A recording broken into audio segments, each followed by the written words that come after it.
and welcome to episode 17 of Caged In Presents Coppola Connections, brought to you by the Breadcrumbs Collective and me, your host, Petros Patsilivas. If you haven't listened to this podcast before, I intend to shake every branch of the Coppola family tree to answer the fateful question, are they the greatest film family of all time? I do that by watching all of their collective filmographies and getting a guest each week to join me and help me answer that question. This week's guest is from all the way over in Australia. It is the fantastic Tristan Burrell from Double Impact, which is fantastic. They take this kind of deep look at films from their collective childhoods, and I guess if you're a millennial, it will be yours as well. So they've covered some fantastic things such as Space Jam, Goodfellas, Labyrinth, Bowfinger. There's a whole host of stuff that they've covered. They're always churning out really great stuff. They got this fantastic dynamic, the two of them. So I was absolutely thrilled to invite Tristan on the podcast to talk about a film that may or may not be that good, but you'll have to listen and find out exactly what me and Tristan thought about it.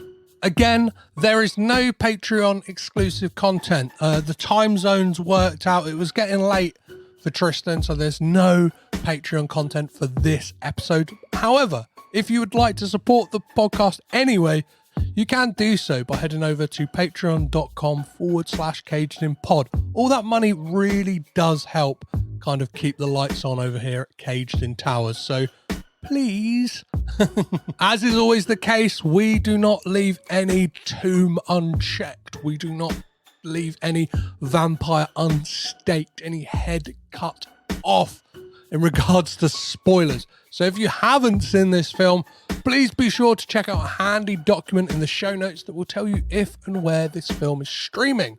It's an open source document as well. So if you live in another country or if you spot anything that needs to be added to the list, feel free to go on and do it. So I assume if you're with us, you've seen the film or you do not care for spoilers. So all that's left to do is to garner a reputation where you have a terrible nickname like Vlad The Impaler, make a pact with an ancient vampire who dwells in a cave, and suck some blood as we make some Coppola connections.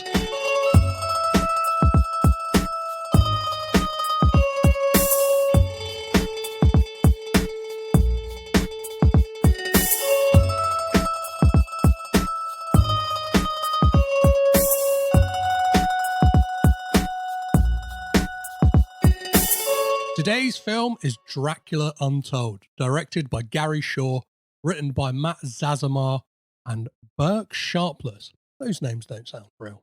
Starring Luke Evans, Dominic Cooper, and most importantly, the director of photography on this film is this week's Coppola connection, John Schwartzman.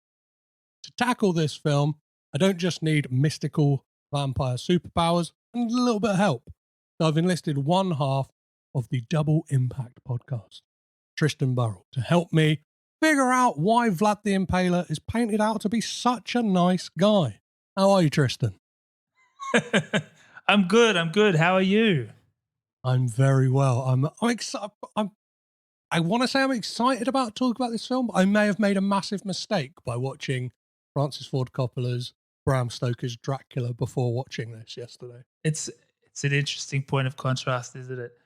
I feel like it's my fault. I chose this movie, but I would also say, without giving it all away just yet, I was like somewhat pleasantly surprised. I had very low expectations, but I chose it because when I go on other people's podcasts, because our podcast is so focused on 80s and 90s with a skew towards the Jean-Claude Van Dammes of the world, I try and choose something as far away as possible, and this felt like something different. But yeah, I did not have high hopes at all.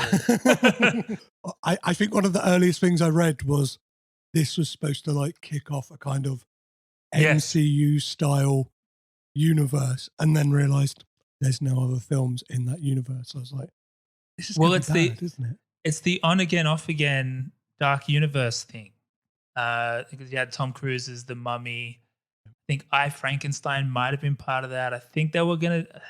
There's that cast photo and it's got like Johnny Depp's in there. I think he was going to be the Invisible Man, and it's on again, off again. It's like it's off, but then someone will make an Invisible Man movie.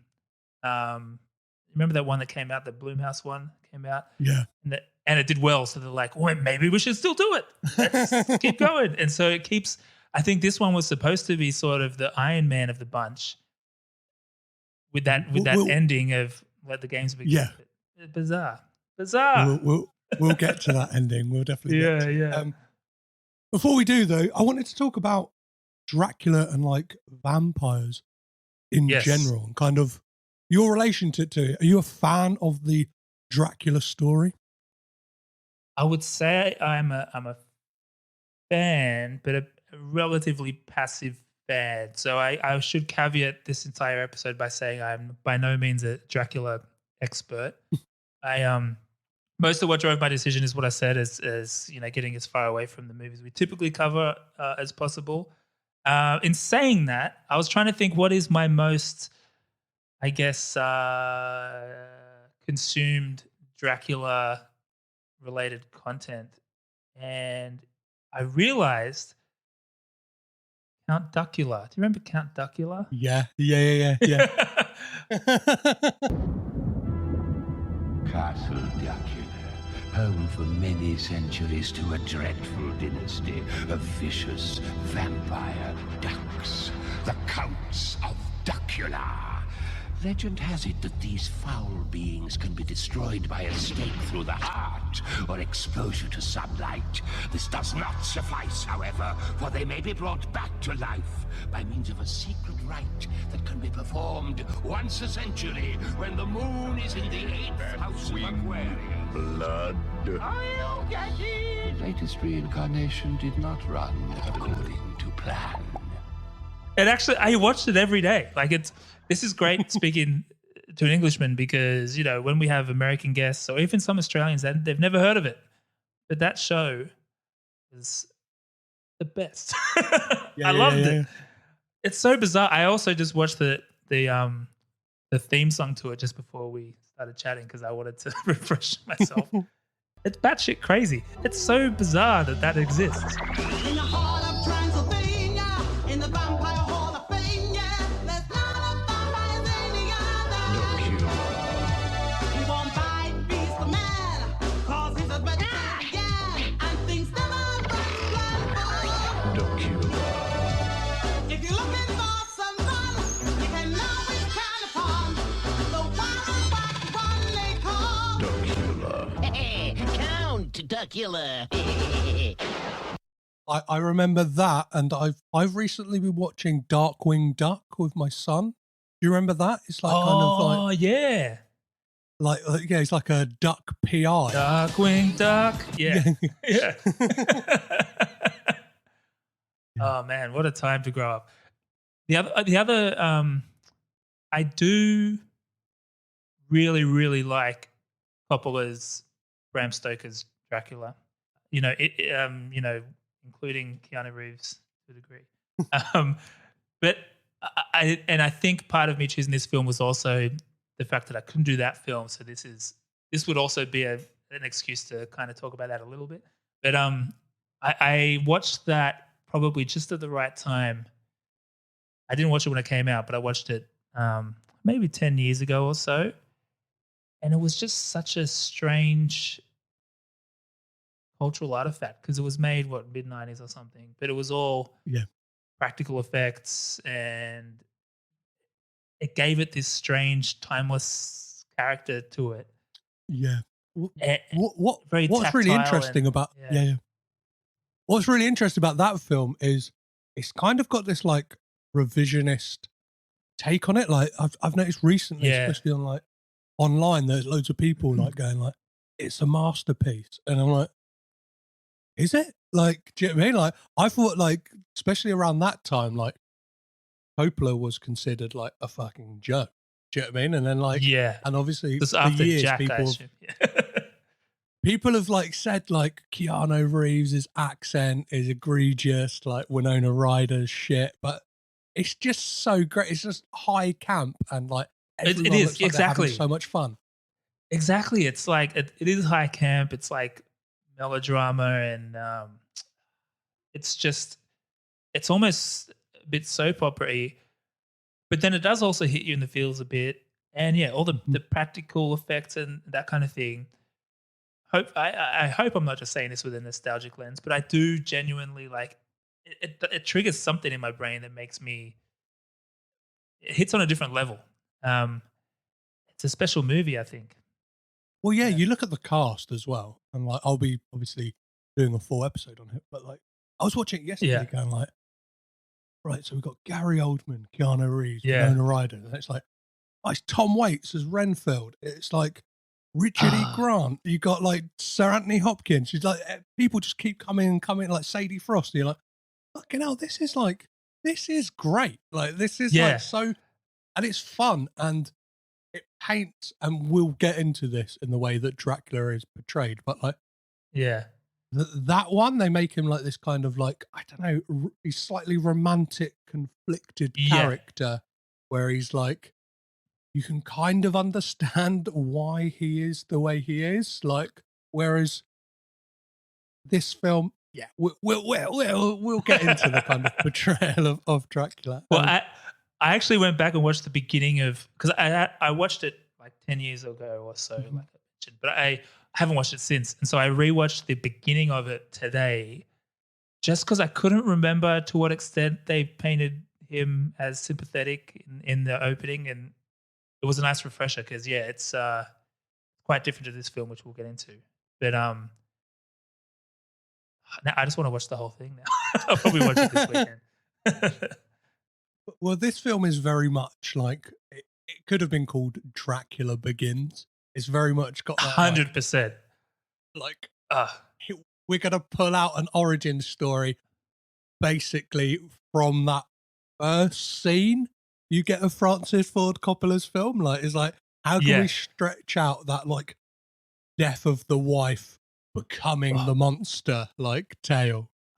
100%. And this movie came and went without me ever really noticing. And so I never really saw the trailer. I mean, maybe I saw it back in the day, but never left an impression on me. So I didn't really know what to expect. I won't go into all the details now, but one thing was that I didn't realize, I mean, if it was called Dracula Begins, that would have set the right expectation. But I was like, it's a great first act.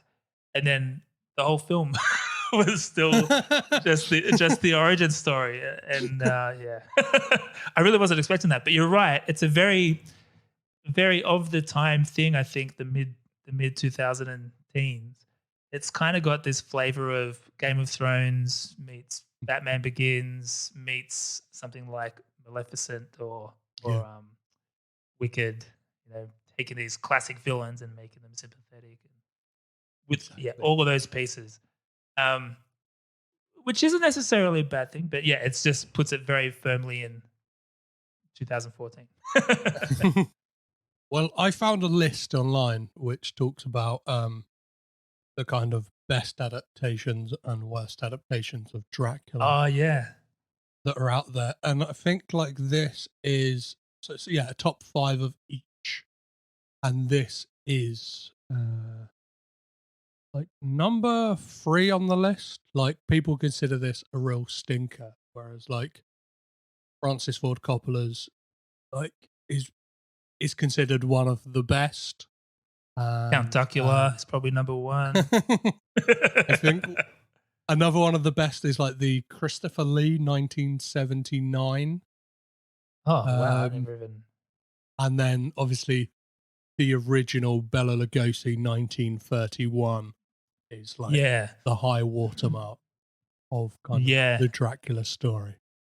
I saw that one popping up a lot too, and the only ones I could remember, which I then when I watched the trailers for, was Dracula 2000.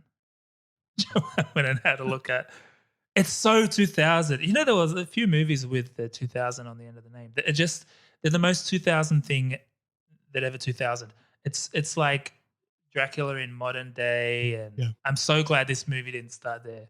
And the other one was Dracula Dead and Loving It with Leslie Nielsen, which I didn't realize was a Mel Brooks film, which makes it even more disappointing. Maybe it's good. I don't think I ever watched it, but I think it's a heavy pastiche on the Francis Ford Coppola film. So like it takes a lot of Right. its That probably cues came soon from after. that. Yeah, yeah. So before we talk about Dracula Untold, I always like to ask my guests a few questions to kind of Mm-hmm. see what their Coppola credentials are. So when did you first become aware of the Coppola family as this kind of, I like to say like this entity, that they were this spider's web of a family? I think the web has only really become obvious to me in the last few years. So obviously Francis Ford Coppola was the first one I became aware of for obvious reasons. But even him, like I didn't watch The Godfather for a long time, to the point where I was almost saving it. I'm similar with music. When there's an artist everyone tells me I'll just be like, all right, I'll get to it. It's gonna be. I want it to be like a good, especially with a movie. You want it to be a perfect viewing and all that kind of stuff. So I was kind of saving it. So I was relatively late to the party, even with Francis Ford Coppola. But then went pretty quickly through a few. I still haven't seen all of them. I guess I've seen Jack. Jack might have been the first one I saw. Just thinking of realities of when I grew up. Yeah, no, same here. Like I laugh. Yeah. But yeah. And Apocalypse Now, which feels more like my kind of thing than the Godfather's one of those ones I respect and appreciate, but I'd probably more quickly go and rewatch Apocalypse Now. And then Sofia Coppola, my wife actually, back when she was my girlfriend, was a big fan of Marie Antoinette film. And I'd totally been dismissive of it, and she showed it to me. I was like, interesting. I assume that was before I watched Lost in Translation. So I became aware that there were at least two of them at this point. And then I think it was when I realized Nicolas Cage was a Coppola that everything started to unlock. You know, it's my mind expanded. It's and then when Jason Schwartzman and yeah. That's the mad one. I think it was only like a couple of years ago I found out that Talia Shire was Jason Schwartzman's mum. And I was right. Like, yeah, I still don't really understand the family tree. I tried to look it up today and it's still a bit confusing. yeah, so it's like Jason Schwartzman's mum is Adrian from the Rocky films, which is just like, that's absolutely batshit crazy. And then like you've got like so I didn't realize she was a Coppola. That's crazy. Yeah. And see, so I winced a little bit when you said my Coppola credentials because I'm a little rusty. To the point where when I chose this movie, I thought it said Jason Schwartzman next to it, not John Schwartzman. And so I thought he was going to be in this movie. And then I got to the end and I was like, wait a second, where was Jason Schwartzman? And then John Schwartzman popped up in the credits and I was like, oh, cinematography, of course. So he's Jason Schwartzman's brother, right? Yeah. He's like, yeah, okay. And he's one who's in there for like, he's like a half brother. So like, technically, like his mum isn't Talia Shire. So some people could say like, I shouldn't be covering his films, but I always think he's probably been to the Coppola like family estate for Christmas. 100%. So I've grown up with half siblings. I'm a half sibling myself. I would hate to be not considered a part of my own family. He's 100% a Coppola. Yeah, I think when I saw like a quote from Nick Cage talking about working with him on The Rock as like a cousin, I was like, he's on the list. We'll have him on the list.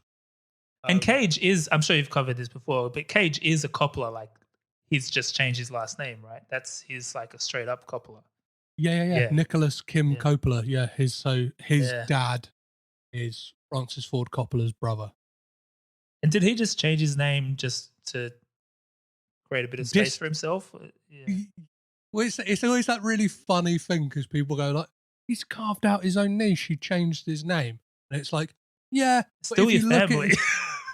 Yeah. And if you look at his early filmography, it's like his second ever film is Rumblefish, which is a Francis Ford Coppola film. And he's in like a handful of Francis Ford Coppola films early on. It's like, you can't like be like, I'm distancing myself from the family and then go, Uncle, please, can I be in your Yeah. film? There with the begging bowl. The name like, really so- just.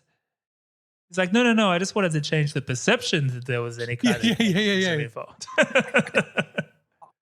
I want to benefit from nepotism. But I don't want people to realize that it's nepotism. Yeah. Or to people even to think that I want to benefit from nepotism. That's pretty funny. Amazing. So what would have been, this is kind of probably going to be a bit hard because you don't tend to look out for cinematographers, but like, Yeah. do you know what would have been the first John Schwartzman film you would have seen? Well, I had to look it up because you're right. I think I feel this is the type of thing that always make. I got a movie podcast and I don't know shit about cinematography or cinematographers. And so I had to educate myself a little bit. And I was surprised of what I learned with John Schwartzman. So this guy he is a Michael Bay guy. Like, Yeah.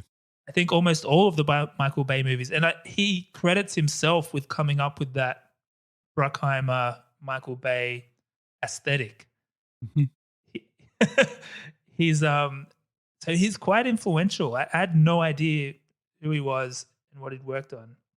And I think I looked at all the full list. I think technically, probably the first one I would have seen was Airheads. Oh, amazing. Remember that? Brendan Fraser. I mean, I'm not going to say the cinematography of that film really took my breath away, but I mean that's the kind of movie that we need to rewatch on my podcast. But I haven't really, it didn't leave a lasting impression on me, that one. But then I think the next one was probably Armageddon. Oh, absolute gem. Yeah, and I haven't watched that since I was a kid either. So, and that was just purely looking at the chronology of all these things, and I assume they were probably the first ones I saw.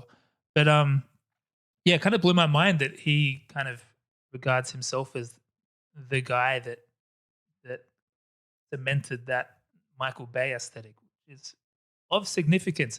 And I've got to tell you before we get into it in detail, but I've got to tell you this movie I thought looked pretty slick before I even knew we were watching it because of the cinematography. I was like, this is a good looking movie. Well, that's the thing. He kind of seems like a bit of like an undersung hero in regards to like cinematography, because there are certain ones out there that like people go, Roger Deakins, do you know what I mean? Like kind of like Blade Runner 2049 and stuff like that. Like kind of, or like Wally Pfister tends to be the people who work with like your Christopher Nolans and stuff like that get shouted about. But like somebody like John Schwartzman, he seems to be a bit of like a journeyman. Do you know what I mean? He will just do like loads and loads of films, and then like even if you look at those especially those two Michael Bay films from the 90s, kind of the biggest hits, The Rock and Armageddon.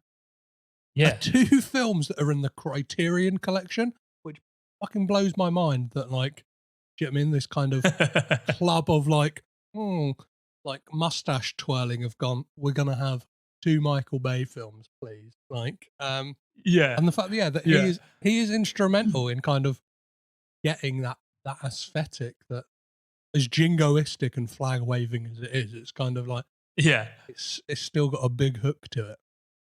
And you can see when he does the non-Michael Bay stuff, like this movie and like Jurassic World and a bunch of other things, that he does it. He has a few different gears. He doesn't have to turn it all the way up to Bay levels.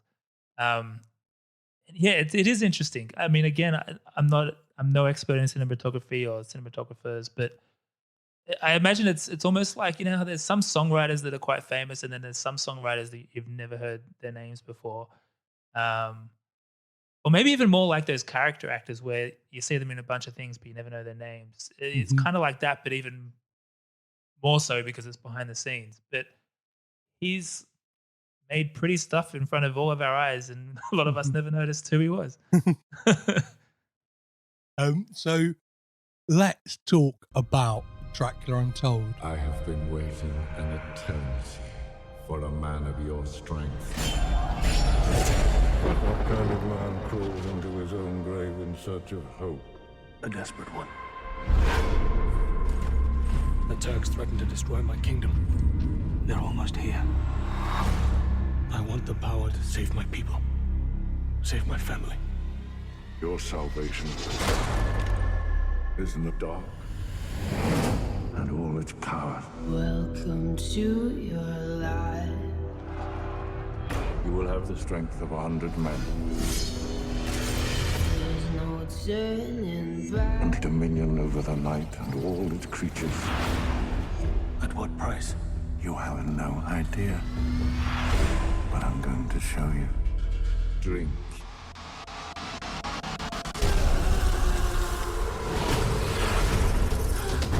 What's happening to you? I chose this Why? because men do not fear swords. He is coming. They fear monsters.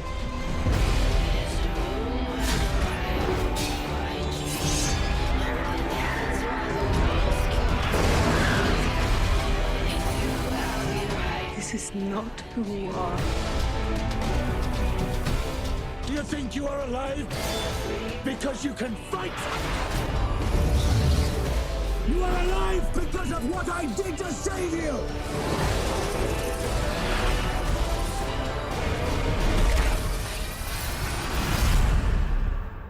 The world. Never forget who I am.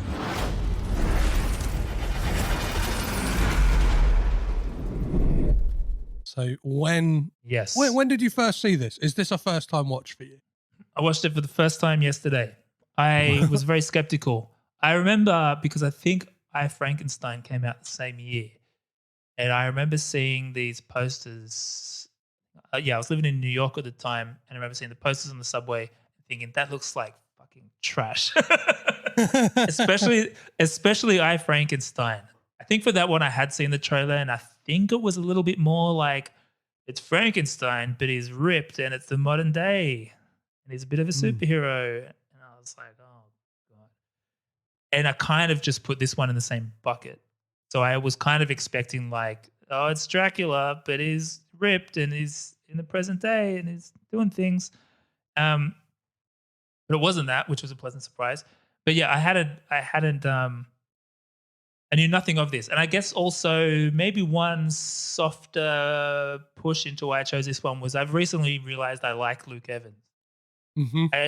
I'd kind of dismissed him, maybe because of this movie. I'd kind of dismissed him for a long time. And then when he was cast as Gaston in the Beauty and the Beast, not that I'm a huge Beauty and the Beast fan, but my wife is.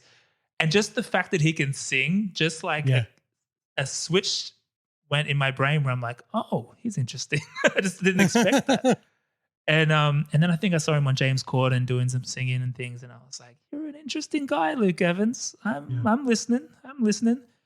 So I was keen to just see, what he brought to this. But yeah, outside of those two elements, I knew nothing of this film. There's that thing around this time you had, like you mentioned, I Frankenstein.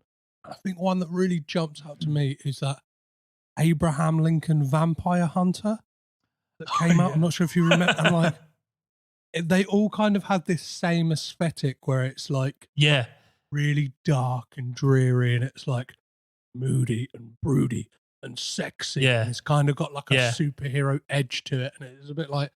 So I was working at a cinema when this came out, and I remember like going like not legit, like free tickets. All I wanted to see films, and this was what I just went hard pass, please. Do you know what I mean? Like this doesn't exactly. No, I would not. I wouldn't. I wouldn't have ever watched this movie. I don't think for this podcast. But it's interesting too because I was thinking as you said that, like in the 90s, we had Bram Stoker's Dracula, and then we had Mary Shelley's Frankenstein as well by what's his name, and Kenneth Branagh. Yeah, and it's almost, and they were of a similar, I guess, of the time. But it's almost like you could kind of go back through history and get a sense of what the decade was like by looking at how they adapted Frankenstein and Dracula. Yeah. Because the 2000s one is again is extremely 2000s. Yeah, so it's it was a mystery to me. Do you mind giving us a synopsis of this film? All right, I'll do my darndest. So, it's 15th century in Romania. Transylvania. And we got Vlad the Impaler, which I believe we can dive more into that, but which I believe is a new element in terms of it being officially Vlad the Impaler, who becomes, well, AKA is already known as sort of Vlad Dracula. This is one of my questions about Dracula that I'm a little vague on. But he's Vlad the Impaler, Prince of Wallachia and Transylvania. The Ottoman are the bad guys. Turkish, I believe, is when they say Turks, that sounds like a racial slur. Am I allowed to say Turks? I was thinking that, and I'm half Greek, and they've got a big like beef with the Turkish. But even I was a bit like, I don't think you call them the Turks. I don't think I can say that. Yeah. So the Turkish people were wonderful people. They had a disagreement, and there was tension. In this particular scenario, I guess a bunch of scout troops with the Turkish army had disappeared. Vlad and co found some evidence of some kind of foul play and traced it back to a vampire in a cave up on a hill. Needless to say, the Turkish army was not over the moon about their troops going missing. Assumed it was Vlad the Impaler. I don't know why. Maybe something to do with his name, Vlad the Impaler. War ensues. The head of the Turkish army wants to take 1,000 boys from Transylvania, including the son of Vlad. He realizes he needs to step up his game a bit if he's going to beat these guys. He doesn't want to give up the kids. And so he goes and revisits that vampire in a cave and gets, I guess, a free trial of what it's like to be a vampire. This was a new element, I think, right? About that. But he gets one of those, sometimes when you sign up for a new piece of software, or Netflix, you sign up for Netflix and you get 7 days free. Vampires do this too, apparently. But it's for 3 days. And the catch is he's going to crave human blood. As long as he doesn't indulge, he'll revert back to normal after 3 days. But if he consumes human blood, he will be a vampire forever. He ends up defeating the entire army almost by himself. His wife dies. He avenges her by drinking her blood and becoming a full-blown vampire, infecting his whole village, and then they go and unleash on the army, yada, yada, yada, yada, yada. He wins. He kills all the vampires, including himself, which was an interesting twist. And then we get the old tacked-on ending of, wait, but he's actually alive, and now he's in the present. So it was... Look, I feel like I maybe put different weightings on different parts of the plot there, but that's in a nutshell kind of what went down. I'm sure we can talk about different elements of that in a bit more detail. But I think the thing for me was I was not expecting the plot that I just went through, except for the present day stuff, feels like it is the first act. It should be the first act of the film. And yeah. I want to see the rest of these adventures. And it's not like it was a super long film either. It was 90 minutes. Like it could have been 2 and a bit hours and fleshed it out a bit. But anyway, that's the plot. There was a moment that it got to. I think it's before they have like the final showdown where everybody's vamped up and kind of like all going for blood. Where I was a bit like, "Was this it?" Like that's what exactly. It dawned on me. It was like, "This is it." Like we're not like same. And I realised we've only really been introduced to Vlad the Impaler, his wife, kind of. Like, I couldn't tell you, like, without looking it up, I couldn't tell you what the character's name was. And, like, we get all these, like, tertiary characters, whether it's these kind of right-hand men and stuff like that. And I'm like, when one of them dies, I think gets, like, stabbed in the woods, I was like, we have not really been introduced to that. And they look the same, those guys. Yeah. And there's like a bad version of him who's kind of like looks like he's wandered off the set of Game of Thrones or like Vikings more so. And I was like, they look the fucking same. And then we've got I struggled with that on Game of Thrones in the season 1. All these people, these white guys with beards.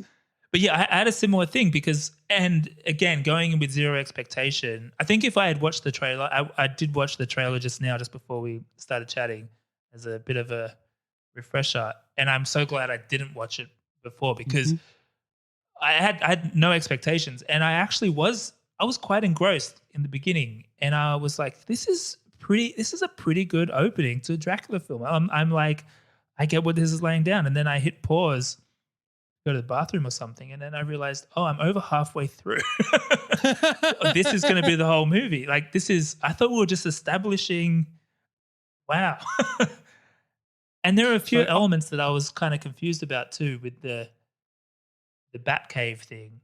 When you say it like that, it sounds like Batman. But the vampire in the cave, because that's not how it goes, I don't think, in Mary Shelley's Frankenstein, the book or the movie, right? I don't think that's in Bram Stoker's Dracula. I don't know. Yeah, I think it very much is.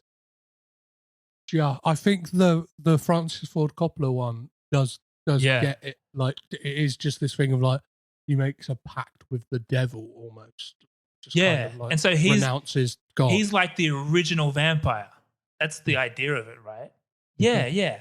So that kind of threw me too, because in this, there's already a vampire in the cave. And so then I was thinking, so is he Dracula? And this is like a new spin on like, what? But he wasn't. So, and then I rewatched the opening of Bram Stoker's Dracula. Sorry, I think I said Mary Shelley's before. And it was, he does that whole thing where he's like, oh, what kind of, I do all this to serve God, yada, yada, yada. And then he stabs the crucifix in the middle and all the blood, all that kind of shit. So he's like the OG vampire, and everything happens after. Like, he's the source of all vampires, theoretically. Not the first vampire story ever told, but within the story, that's what it's supposed to be. And so, that wasn't in this. And then similarly, I wasn't sure. You know, when you watch any vampire movie or zombie movie, it's always hard to tell. What's important to know whether in this reality they've heard of zombies or vampires before. Yeah. So, like in The Walking Dead, they call them walkers because in this reality, there's no such thing as a zombie movie or whatever. In this one, people seem to know how to kill a vampire.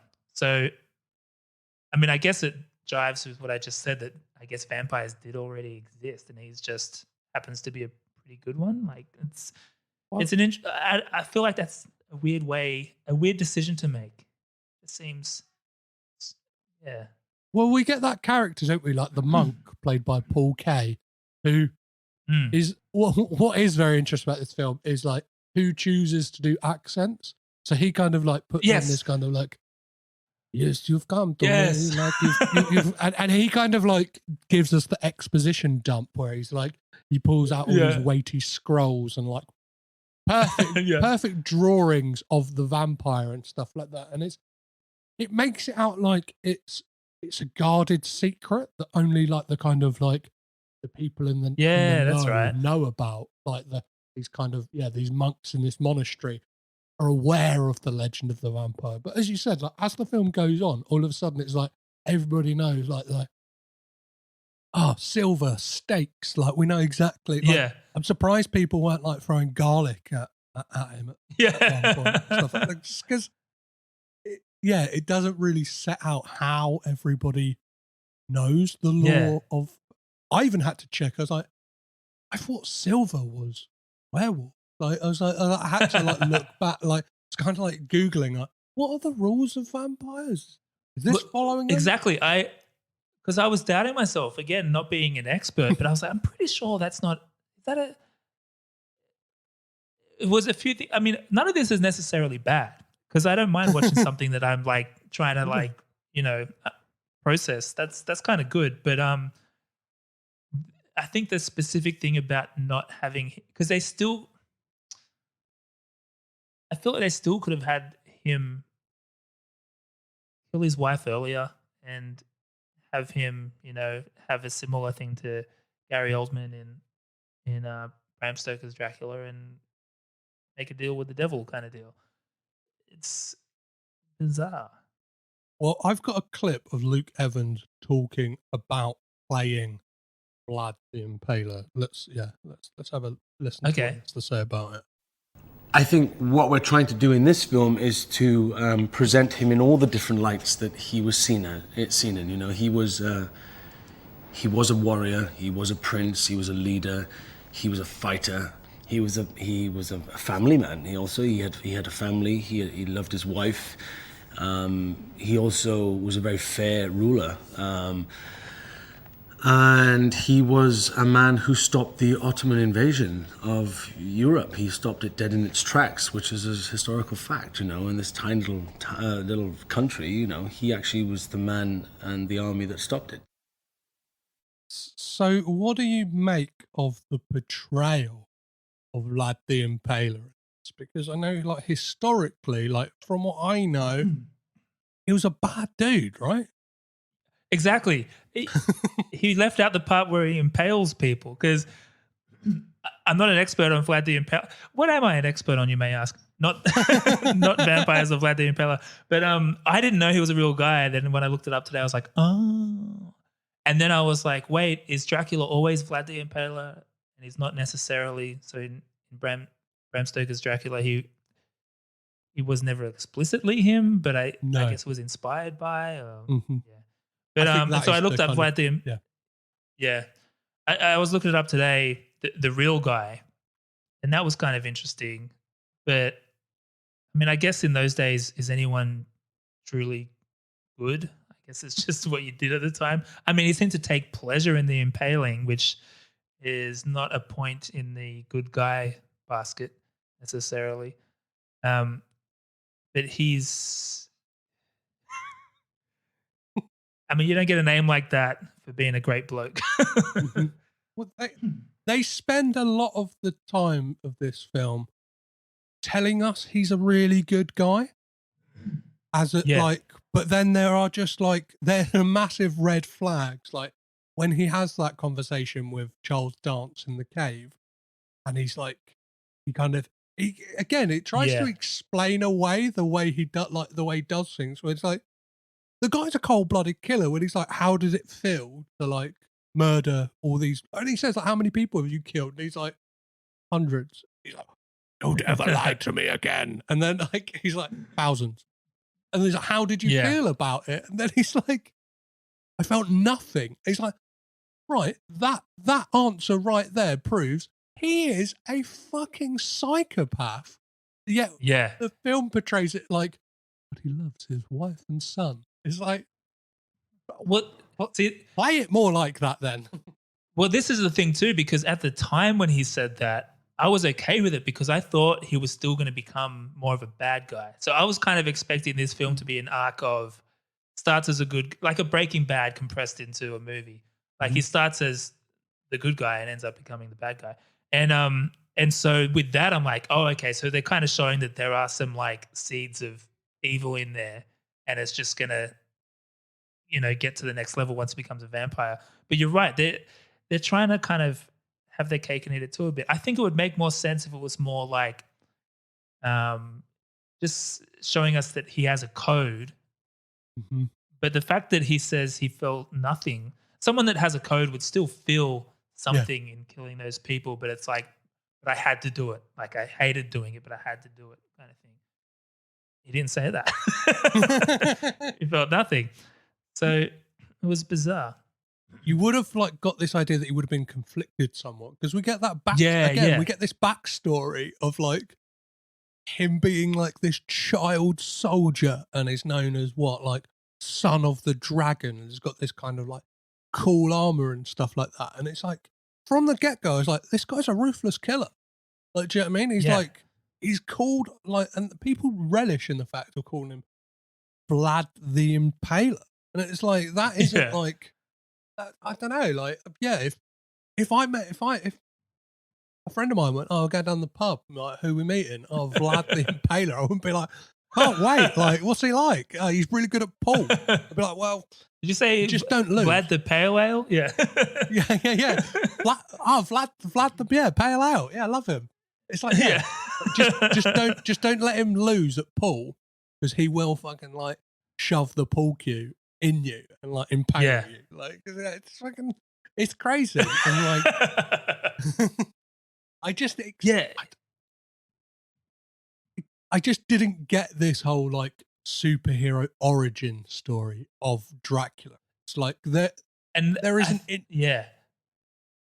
I think that's where it falls down because it is obviously trying to be that, which I think is just a huge mistake. Because the first half, or even like first 2/3, it could still make it. It could still, like, this film could almost be a tragedy. Maybe he has to he ends up killing his wife because the thirst is too real for blood. You know, that kind of, like, something that is more, again, more conflicted, and it just kind of, especially the ending. I guess we're going to talk about that ending, aren't we?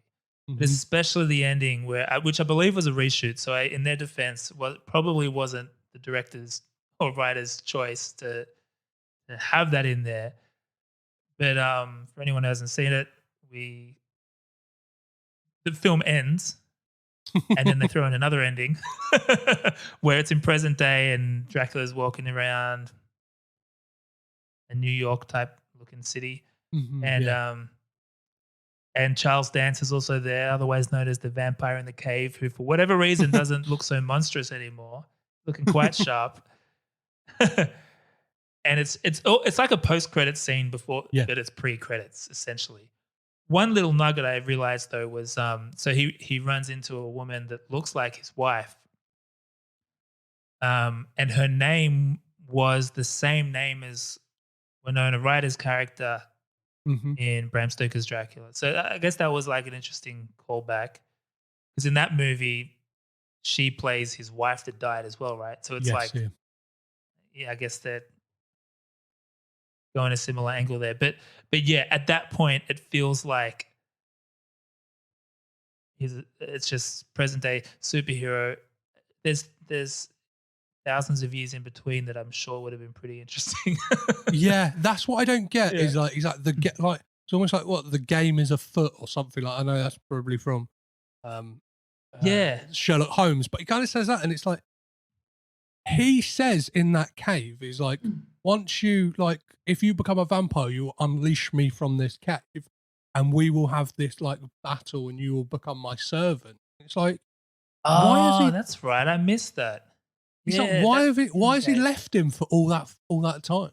You know what I mean? It's like, this is so that explains why he's out of the cave. But yeah, it doesn't explain why he's waited until the 2000s to make his move. Yeah, I just don't. It doesn't make sense. Like, it kind of. Yeah, it's bizarre. And the other thing is, again, I just wish Dracula became bad, because the other angle I was thinking was, you know, when you're immortal and you live for thousands of years, human life might seem pretty trivial. So, like, maybe you're not so evil, but you might just be of the same perspective that we would have with ants that you step on. Like, you know what I mean? It would be interesting to, again, not knowing what this movie was going to be, I was expecting something where by the end of it, he's a bad man. And it just never came. One of the things I was upset that it didn't set up, and it kind of definitely, and that's the thing, instead of setting up this kind of weird vampire rivalry, if they had kind of, like, I don't know, set up that, like, Van Helsing in some regard, do you know what I mean? Because it's like, that is the more classic kind of battle, instead of this kind of new thing of, like, it's an old vampire who's left him for like years. Or if they'd, like, even just shoehorned it in and it turned out that Dominic Cooper's character was Sultan Van Helsing, or do you know what I mean? Like, and then his descendant is like, you could have had Dominic Cooper be the descendant of the Van Helsing to come, like in the way that they set up Anthony Hopkins in Francis Ford Coppola. Yeah, I was like, I don't care about this kind of. See, that would have been a better ending. That would have been a much better ending. You just see that same actor, who's obviously a descendant, I suppose. Yeah. The I wasn't going to say. I lost it. No, that's what I was going to say. The Dark Universe thing, they are all doing the same thing where these are all supposed to be bad dudes. Like Frankenstein, or I guess Frankenstein's a bit more ambiguous. He's just dealt a shit hand. But the other, like the Mummy, which ends up being Tom Cruise jumping off things. Like he's a good guy. All these, they're trying to make these super best friends things with all these things that are classically villains. It just seems bizarre. Maybe some of them could be good, but making all of them like fundamentally good, it's just bizarre. They're not the Avengers. Like, it's weird. I guess it's that argument that a lot of people have with this kind of Disneyfication of like villains, like like we've seen it with like Maleficent and Cruella and stuff. Cruella, like that, where it's like, well, we'll give them a backstory and like make them. I don't know, like, because with Cruella, it's like she does seem still like she's unhinged. It's like that thing of you slightly understand why she is like she is, but at the same time you don't. Like you still go, you're a bit fucking cuckoo. Whereas this is like, we're just gonna we need to hang our hat on Luke Evans, so we need to make him like as likable as possible. Like that's not fun, and like not to be like it's not what they did in the book, but like it is that thing of like Francis Ford Coppola's film does it really interesting, as I kind of mentioned like near the start, is that like you can understand the way he is, like, and he's, as you said, he's it's more of a tragic character than it is of like, I don't know, this film doesn't play in the grey areas. It is very like black and white. Yes, exactly. He just stays like objectively good. Like almost. There's a couple of little, because I haven't seen Cruella, but I imagine it's supposed to be canon, right? So she does. This film doesn't change the fact that she still becomes the Cruella we knew. Yeah, that kills puppies, right? Whereas this one, it's like he's never going to become the bad guy, which is just, again, sorry, I'm repeating myself, but it's just, at least with those other ones, that they're prequels that make you a little bit more sympathetic, but knowing that they're fundamentally doomed to become the bad guy. I don't necessarily think, I do think those films probably have tonal issues in making you feel, Cruella, I haven't seen the movie. I've seen the trailers, and it's all a bit quirky, and but she kills puppies eventually. That's fucked up. And then you have the reverse of that, with which no one else seems to care about except me. But with Loki, I don't know if you've watched Loki. Yeah. In the Marvel universe, fucking terrorist, man.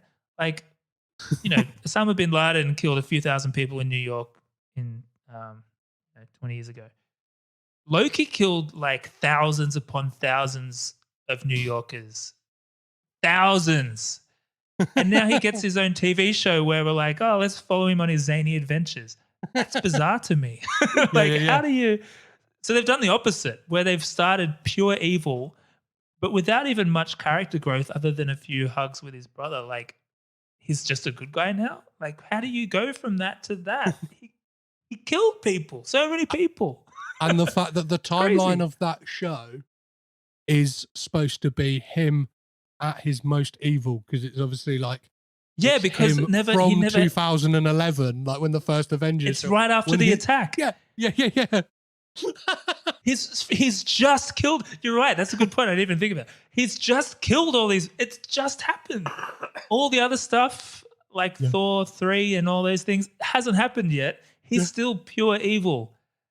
But then he meets Owen Wilson and he's like, oh, okay, I guess I'm a good guy now. It's so weird. It is bizarre. So this film originally, probably a more fitting title was going to be called Dracula Year Zero, and it had Sam Worthington attached as the star. How do you think that would have turned out? Would you think it would have made it a better or a worse film? I think worse. I like the title better, but Sam Worthington, God bless him, I think Luke Evans did a good job with what he had here. Sam Worthington, I don't know. He's a bit vanilla. I don't know if he could carry a movie really, and yeah, unless he's painted blue. And the director was going to be Alex Proyas as well, another Aussie. Um, he did what did he do? Gods of Egypt. Yeah, I was gonna say this very much feels like his wheelhouse, right? Like it does, right? That kind of, I don't know, like what else did he do? He did Gods of Egypt and did Knowing as well, the Nick Cage film, like that kind of. Oh yeah, I haven't seen that. He did The Crow as well and Dark City, so he's done good stuff as well. And I tell you what, Gods of Egypt is a terrible film, but you'll have a good time. So I think, and actually, I think I could be wrong. I think the writers of this film are the writers of a few Alex Proyas films. So I guess maybe that was the script. He must have been part of the creative process at one point, even though he never ended up directing it. But the name makes a lot more sense. Year Zero.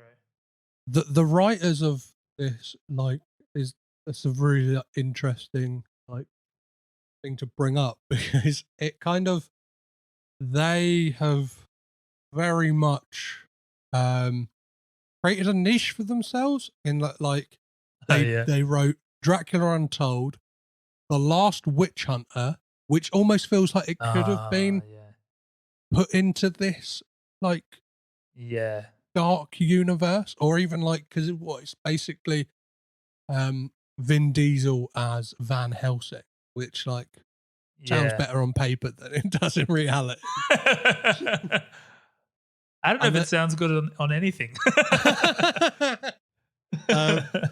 As you mentioned, Gods of Egypt and Power Rangers from 2017. Oh, yeah.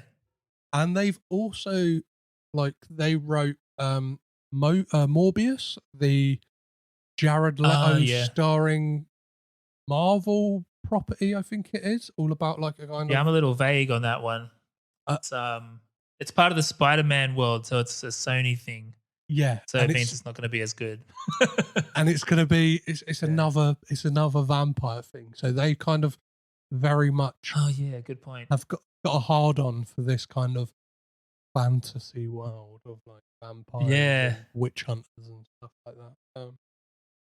Yeah, is there any points? Is there any points that we've kind of missed on this? Is there any moments or kind of aspects of it that feel like we need to talk about? I do think aesthetically, it's beautiful. Mm-hmm. I really enjoyed watching it. I think the film overall benefited from me going in with low expectations, but also no knowledge of what to expect at all. Because I think I just generally think watching a movie with no context is often best, because you more actively watch it. It's like an episode of Black Mirror. You don't even know what the premise is yet, and that's almost part of the fun. What is this even about? So I think that I always just tend to enjoy viewing experiences like that more. But then beyond that, it just looked good. And again, like I said, I was watching this not knowing that the Coppola connection was the cinematographer. So I wasn't even looking for that. That wasn't on my brain as make sure you're paying attention to the cinematography. But I was like, it looks fucking great. As ridiculous as a lot of it is, I still think it looks good. Just that image of him climbing up to the cave, as unrealistic as that is, it looked fucking cool. All the stuff with turning into a flock of bats and that kind of thing, again, as silly as it is, executed well. It looked fucking cool, man. It looked cool. I don't know if I have the vocabulary to break down exactly what was so good looking about it, but it looked good. It looked good. There is a particular shot in this I really, really enjoyed, and it's during a fight sequence.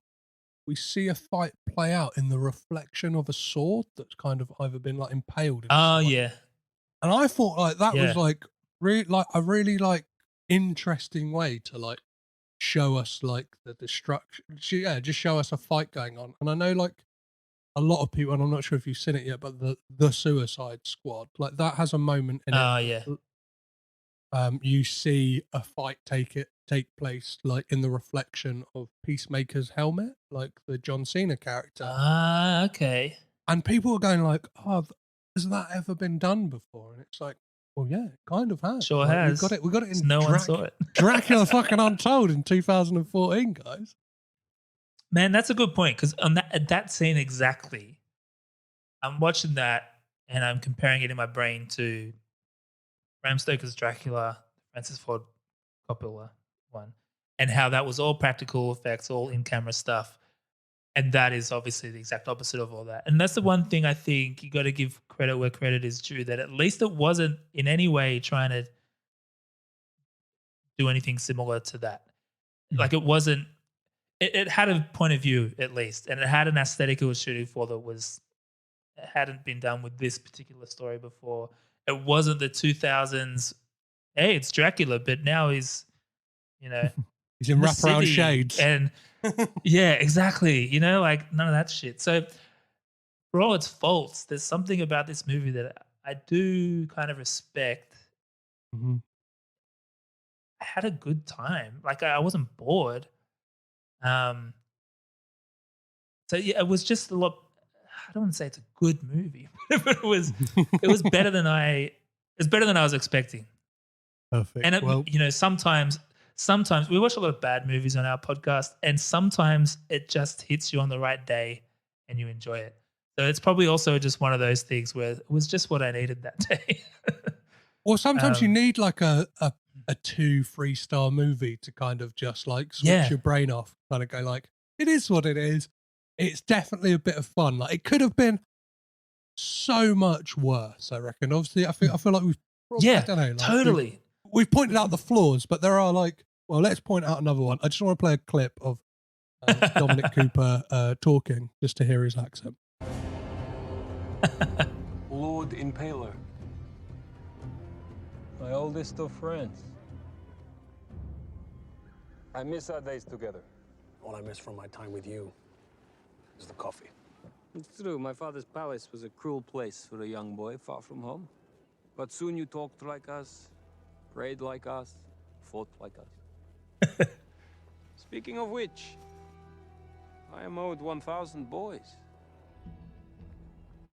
One of the things I wanted to kind of mention about this, and I guess like it's a kind of biggie, is the fact that there is not a single like kind of person from the country they are supposed to be. Like, do you know what I mean? This is very much white British people. And there's a weird thing about Dominic Cooper that he is used to play like a lot of Eastern characters. Do you know what I mean? Like Middle Eastern characters, whether it was... Really? He's in that film, The Double, which is all about Saddam Hussein's son, who had like a kind of almost like real life stunt double who he'd kind of send out to, do you know what I mean? Like to create diversion so he could like get away from paparazzi and the army and stuff like that. And it's like, because it even looks like Dominic Cooper's character, there is a weird bit of like browning up for the role. Like I think that's like one thing of this film where it's a bit eggy, right? It's a bit like, oh, what's going on with these accents? There was a turning point where suddenly all that stuff just is so outdated, isn't it? Any kind of darkening of skin, it's just like a whole world of actors out there that have the exact skin you're looking for. Yes. Why do you need to get a white guy? But then the accent thing is such a pet peeve of mine. It's like I think the worst offender I've ever seen is Alexander, Oliver Stone Alexander, and Colin Farrell is Alexander with, I guess, the classic historical general English accent, I suppose. Mm-hmm. But Angelina Jolie, who plays his mother, she's like she's so cartoony in her accent, which whatever. I know they didn't have English accents either. My thing on it is just be consistent. Whatever it is, be consistent. We just did Robin Hood, Prince of Thieves on our podcast. And that is atrocious with the accents because even the same characters slip in and out. In the beginning of the film, I mean, I don't know if they shot it in chronological order, probably not, but in the beginning of the film, Robin Hood is sort of trying to do an English accent. And then by the end of it, he's just straight up American. It's insane. I hate it so much. It takes me out of the movie every time it happens. It's just choose one. Choose one. I think the thing that really throws me off with this is the fact that like people who are supposed to be from the same place is some of them are doing accents. Yeah. Like we get that monk who does the accent, and it's like, is this just supposed to be like because he's a monk he speaks like that, or like because he's is he more Transylvanian than? And especially like when you get the backstory of Vlad the Impaler, where it's like he spent most of his life in Turkey.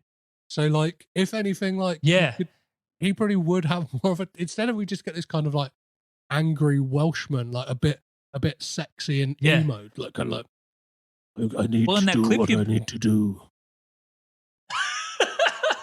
That clip you played, he literally says, "You talked like us." You know, this it's kind of he doesn't talk like you at all. It's crazy, and you're right. That is the chief offender in this scenario is when it's people from the same. So in Alexander, it was a mother and son with completely different accent, and in this case, people just because he's the more, it suits his character more to sound a bit more exotic. I think actually now that I think of it, the worst offender is Disney back in the day with films like Aladdin, where all the good people had American accents and all the baddies had slightly darker skin and that sort of classic generic foreign accent thing going on.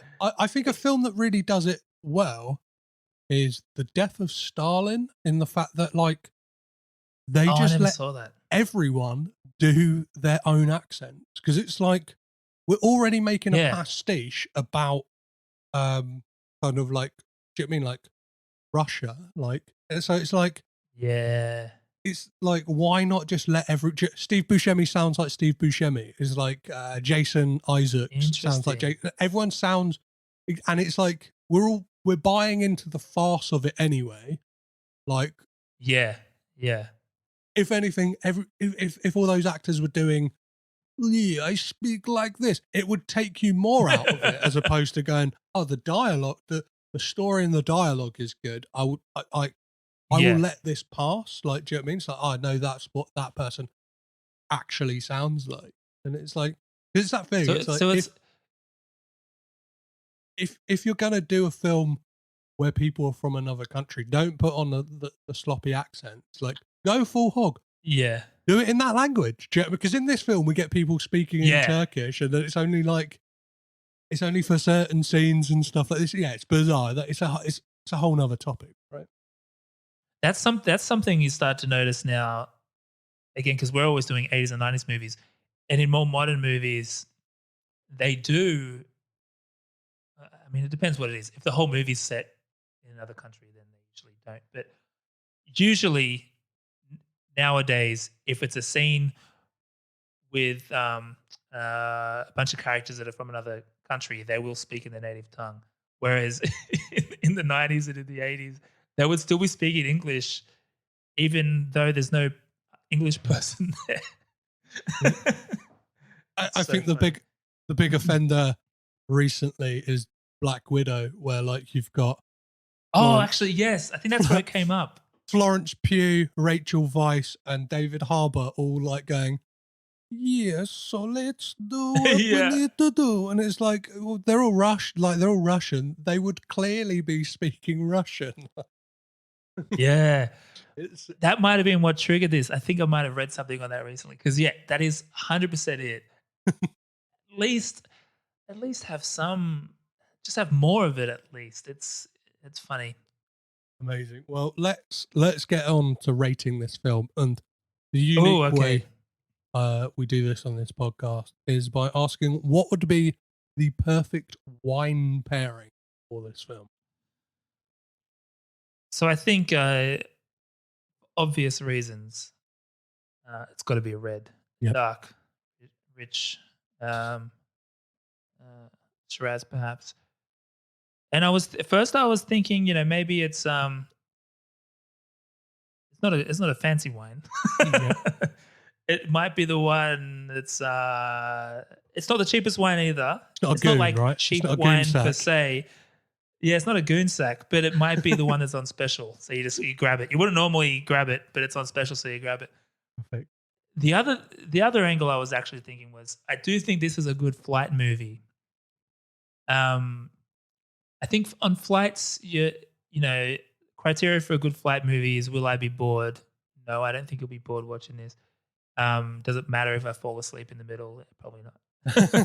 And is it just interesting enough? And so along those lines, I would say, whatever red wine you can get on the flight kind of works as a analogous for the film. It's just kind of there. I would probably never watch it again, but I wouldn't have a hard time recommending it to someone who is semi-interested in Dracula. Like, why not? Perfect. Well, yeah, I always ask, is it a top shelf, mid shelf, or bottom shelf wine? You say? If I'm limited to 3, I would say middle. I guess just because, for all the reasons I said, this is not the best movie ever made. This is not even necessarily a good movie, but I think it at least has a take on the tale. And I think characters like Dracula or like Batman, there's room for all these different versions. Yeah. Because we all know it so well. So this is not the definitive version, and it doesn't need to be. It's just another angle. Yeah. And a relatively worthy angle, except for the flaws we've pointed out, making him a good guy superhero fast forward to the 2000s. That's a huge mistake. If he ended up being a bad guy, I would say this may be close to the top shelf. I would go as far to say it is underrated. Okay. Only because it's rated so low. Yeah. I think its Rotten Tomatoes score is like 18% or something. I would say this is probably more like closer to 50 maybe. So it's got that just seems really low. 6.3 on IMDb and 40% on Metacritic as well. So it's like kind of and it's 25 Rotten Tomatoes. Bad. So like, I'll be interested. I'll just quickly check what the audience score is, because that sometimes good point. is a good barometer for what regular people think of this film. 58%. That seems a bit more like on level. Yeah. Would you? I mean, it very much is in the 50s. It's like very much. Yeah, it's in the 50s. Take it or leave it. Like you're not gonna.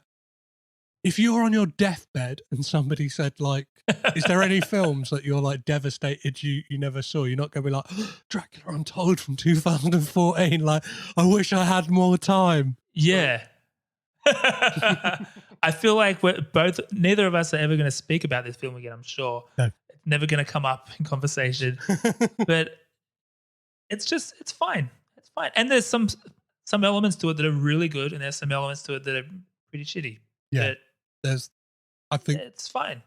I think a moment I kind of like took against, I don't know why, was when he's doing that kind of Last Airbender style stuff at the end, where he's kind of like summoning the bats and creating fists out of bats to take out these armies. And it's like, you could have done that.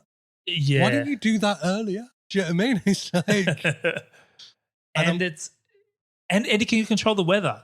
So it can just always block out the sun, so you have no Achilles heel anymore. And that stuff was in the trailer. So again, I think if I had seen the trailer, I probably wouldn't have enjoyed it as much. I think it would have tainted the whole thing. For the use of like that kind of slowed down female singer version of Everybody Wants to Rule the World by Tears for Fears, my expectations for this film would have been rock bottom. I would have been like, no. I would have dreaded having to watch it. Yeah, the trailer does not service this film well.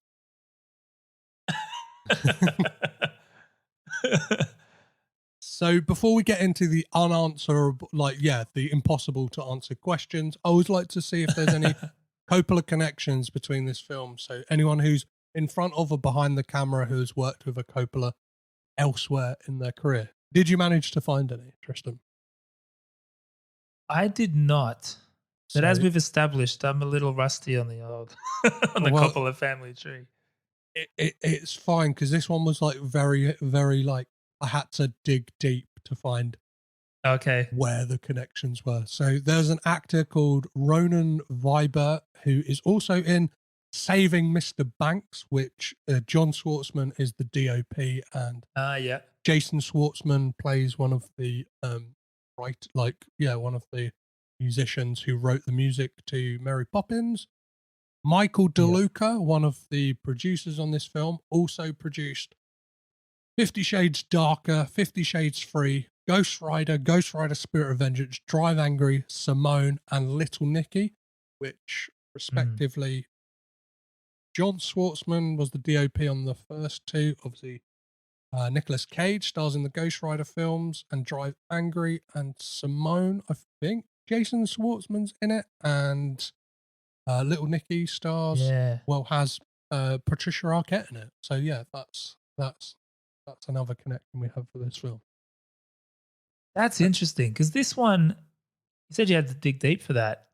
But then what you found is if this is one where you had to dig deep for, it just goes to show you how beneficial it is to be in an influential family because you've got a foot in the door in every single one of those scenarios. If you're an actor or a director or whatever the case may be. It's just kind of wild. Did you see there was a tweet recently that went viral for all the wrong reasons, and it was Spielberg's daughter, Stephen King's son. Who else was it? Sean Penn's son as well, and one other person. Nepotism, the movie, right? Yeah, basically they're all getting together to make a movie, but it all was getting retweeted as Nepotism, the movie, and it's just kind of crazy. Like how it's got to be hard to break into Hollywood if you're not. And you always hear, well, not always, but I often hear people I like. You eventually realize that they're the son of someone, whether or not they're the son of a famous actor. They're in the mix, and similar to those Coppola connections you just made, there's just this web of influence that then you can just tap into. That's crazy. Yeah, it's like that thing when you realize like Dakota Johnson. It's like even some of they are like really obvious, or like is it Lily Collins? Like it's Phil Collins' daughter. Yeah. I think there's one. It's escaping me right now, but there's one like recently, and like I was like, I think it might have been the guy who's in Captain America and the Winter Soldier, who kind of plays like the and it's Wyatt Russell, and it's like, oh, he's Goldie Hawn. Oh, Kurt Russell. And Kurt Russell's son. I was like, fucking hell. I was like, is there anyone in Hollywood who isn't related to somebody from like the previous generation? It's insane. Exactly. And then there's even like, I don't know who, there's a bunch I'm forgetting, but one that comes to mind is Jonah Hill. I don't know who his parents are, but I feel like they're of significance in some way, shape, or form. But it was also childhood friends with what's his name from Maroon 5, which just tells me that they're in these circles of famous people. Like they're just not in our world. Like you're already in the circle of influence in Hollywood. It's insane. There's I don't know. I think that's why I get behind somebody like a Stephen Graham, who's like a British actor who's like come from like relatively nothing. Do you know what I mean? A working class guy who was in like Snatch and stuff like that, and then like when you see him in like The Irishman alongside Al Pacino and Robert De Niro, it's like a real like it's a win for the small guys. Do you know what I mean? Greg and I always talk about on the podcast, like the ones that just come from unexpected places. Like the fact that Ray Romano is like a solid, serious actor now. It's just fucking awesome. He's in The Irishman as well. Like it's great. I love those stories. But yeah, they're few and far between. Like, unfortunately, when you start looking at Wikipedia pages and things, you realize, everyone's got like Hollywood parents. When their parents are highlighted blue on Wikipedia, you're like, okay, nepotism's at play.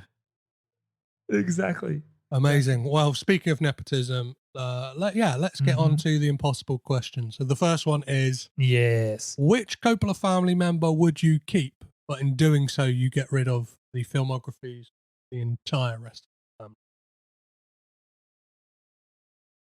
Is it controversial to say that I think this is an easy one for me? Because I just have to keep Cage. Yeah. How How? That's perfect. How? Because how could I not keep Cage? Obviously, you're sacrificing a few things there, and a bit like Vlad the Impaler. You want to make an omelet, you got to break a few eggs. If it takes sacrificing the rest of the Coppola family to save Nick Cage, I'm gonna do it. That's just how it is. Although maybe he wouldn't have a career without the family, as we've discussed. Yeah. No. His filmography will stay intact by hook or crook. Yeah. Okay.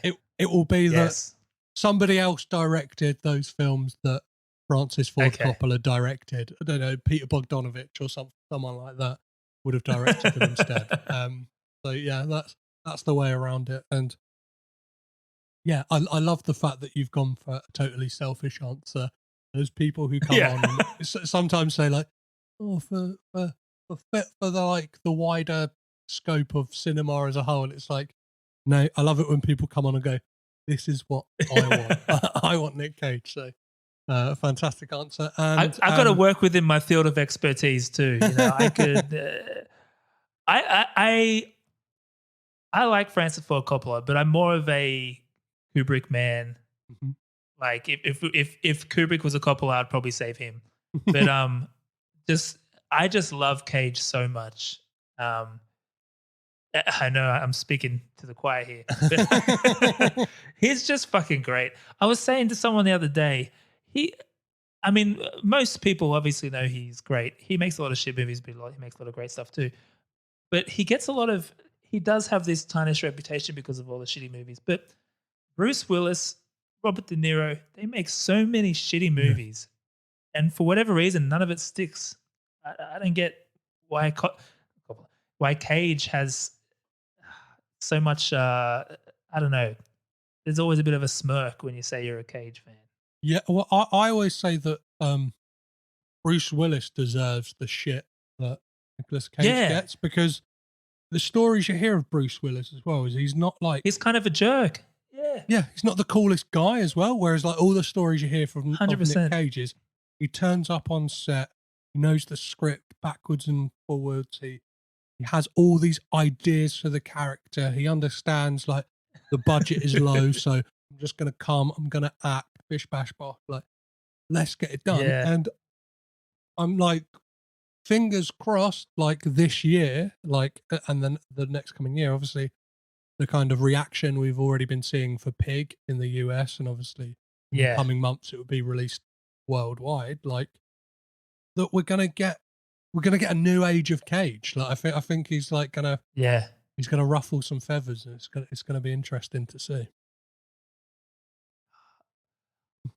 I'm equally excited, but also perhaps cautious in equal measure, because I've been here before. Think, all right, Cage is back, baby, and then he's not quite. But but man, I hope so.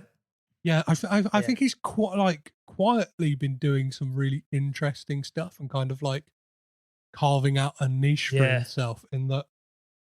Like Pig on paper, if you read that synopsis, sounds like it could be a terrible John Wick style knockoff, and it's like something completely different entirely. So like that's cool. Yeah, and I haven't seen Mandy. I heard Mandy is something special. Yeah, that's one of those ones where I'm kind of saving it because I really want to be in the right zone for that one.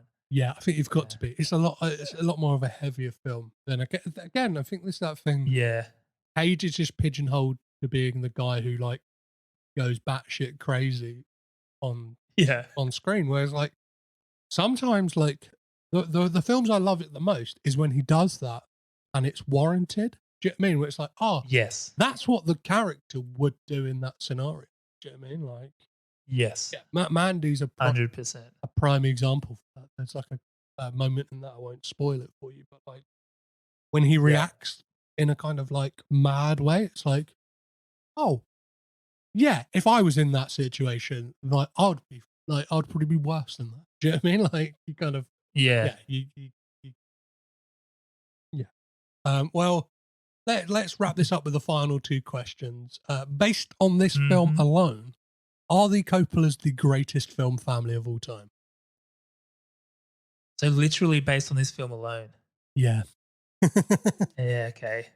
Oh, I'm gonna have to say no. I guess. How can I can't say yes to that. But you know, he did a good job in terms of what he was in charge of. Yeah. But in speaking for the whole family, less so. I had to change that question just because beforehand it was like, it felt unfair because there's so many of them to be like, are they the greatest film family? It's like going like, I don't know. Oh yeah, They're the biggest. Yeah, they're the biggest. So like, I guess by numbers, do you know what I mean? It's like, I do you reckon you would win a fight with your family? Would win a fight with that family? It's like, well, no, there's 4 of us. There's like 57 of them. Like they're gonna beat the shit out of us. Oh, I tell you what, though, you made me think. While I am a Luke Evans fan, and I think he did a decent job in this movie, I think Nick Cage would make a great Vlad the Impaler. Yeah. Right? Or some kind of like, imagine Nick Cage somewhere within the kind of dark universe, whether it is a Dracula or something like that. Like he's kind of, I think he's a massive fan of that kind of stuff as well. Like if you watch and he would hit the right, he would be on the right level. He'd know exactly what this movie needs. He'd be a bit cartoony probably, as it should be. Oh man. Yeah.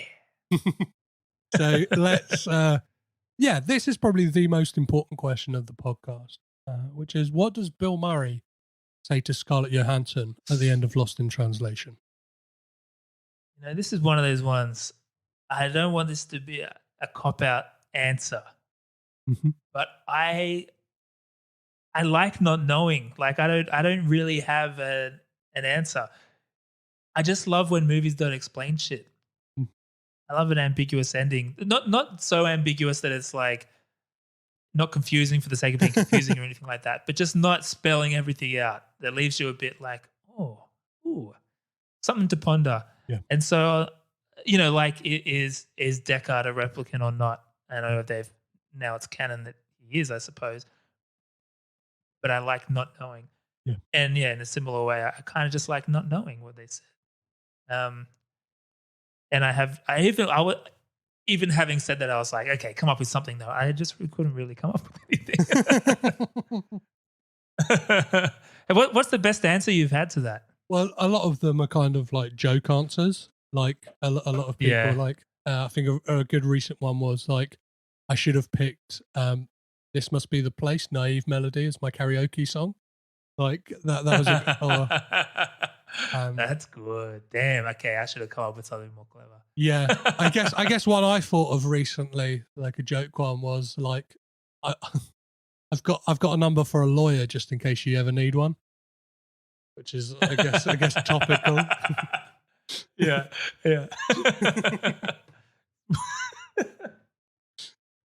That's good. Yeah. Be wary of Mickey Mouse. That could be a good one as well.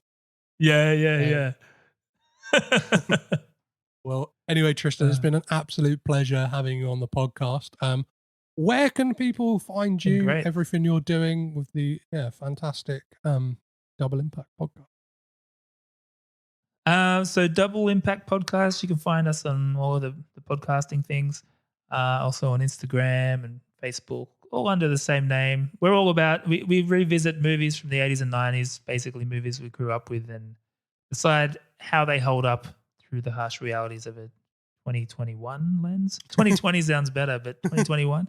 And yeah, we've got a few juicy eps coming up, but we're about 130 episodes deep right now, so there's probably something you would like. I've also got a YouTube channel called The Pop Critic, which I'll be honest is a bit of an experiment right now. So content is a little sporadic, but it's some video essays and some fun stuff.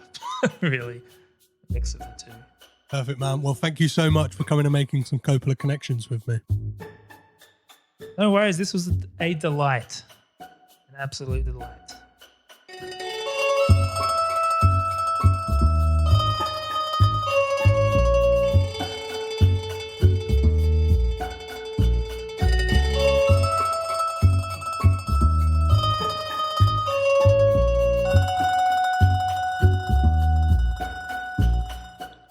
Thank you once again to my fantastic guest, Tristan Burrell. Be sure to check out his amazing podcast wherever you get your little poddies in your ears. And thank you so much to you guys for listening. And week in, week out, if you listen week in, week out, I bloody love you. If this is your first time, please be sure to dive into the previous episodes I've got. There's a lot of fun stuff and it's weird and varied, especially now that we're on this kind of Coppola bent of the podcast. It's going to some weird and wonderful places, and obviously if you know the Coppola family filmography, we've got some amazing places to go in the future.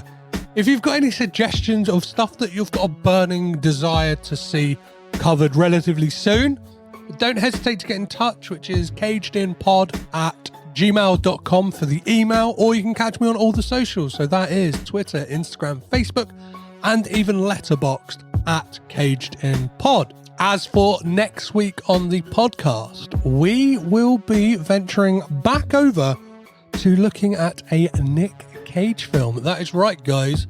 This coming Friday, the 20th of August, sees the release of Michael Zarnowski's Pig. You may have seen the chatter from the American release that it's a career high. That may be true.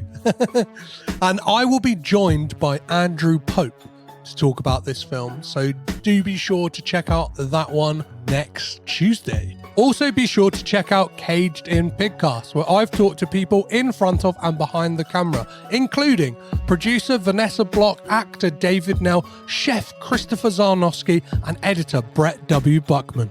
So remember, if you enjoyed this podcast, please be sure to rate, review, and subscribe on Apple Podcasts, Acast, or wherever you're listening to this podcast right now. And as ever, I have been your host, Petros Patsilivas, your guide through the crazy world that is the Coppola family tree. So remember to keep it caged in, and I'll catch you next time.